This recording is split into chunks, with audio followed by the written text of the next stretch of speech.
Saturday the 12th of July 2025, we left Nyngan and ended up in Gilgandra, about 163 kilometres on the roads that we took. Of interest, and what would have been good to stop for, was the huge cotton gin and surrounding cotton areas at Warren. I didn't deem anywhere close enough to take some pictures and some video safe enough to get off the road with what we were travelling with. I understand that's owned by Australian Food and Fibre, which is in a major partnership with Public Sector Pension Fund of Canada. They are buying a lot of high-level and critical Australian agricultural assets.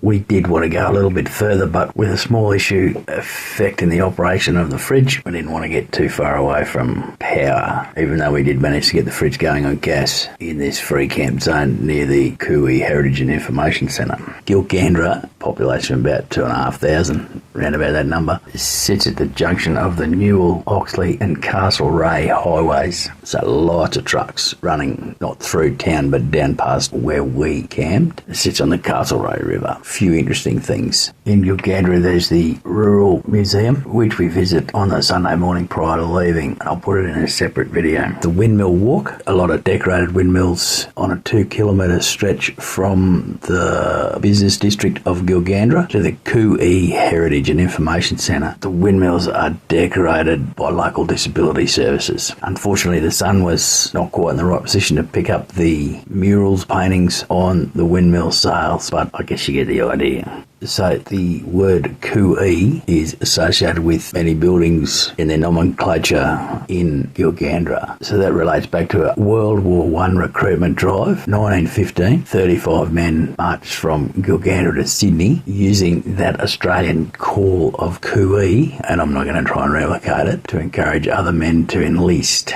So it was led by a couple of brothers, William and Richard Hitchin, and they recruited 228 men. None of this is rocket science, it's all available on the 3Ws. So they had grown to a number of 263 by the time they reached Sydney. The story, of course, preserved at the Cooey Heritage Centre in Gilgandra. It was well worth a visit for us. That distance from Sydney, and no doubt they didn't follow any direct route, 430 kilometres. So big walk, bit of art around town, and these murals are just adjacent to the Cooey Heritage and Information Centre and not too far from where we camped. Big mural on the wall of the Rural Museum too, of course. It was a wickedly cold morning with quite a decent frost. I quite enjoy the cold, I enjoy the frost, I enjoy the crispness of the cold night, cold morning air. It was also a reasonable sort of a sunrise greeting me on the Sunday morning. I find the cold invigorating.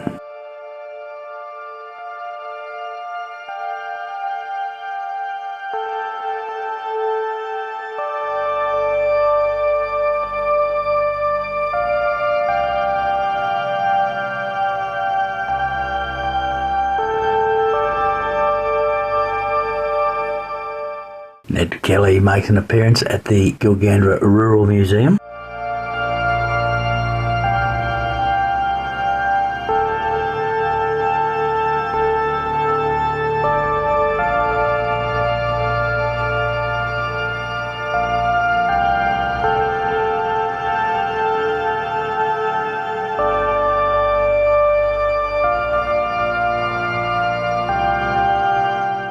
And I wandered down to the highway for 10 minutes to watch the big trucks rattling on by.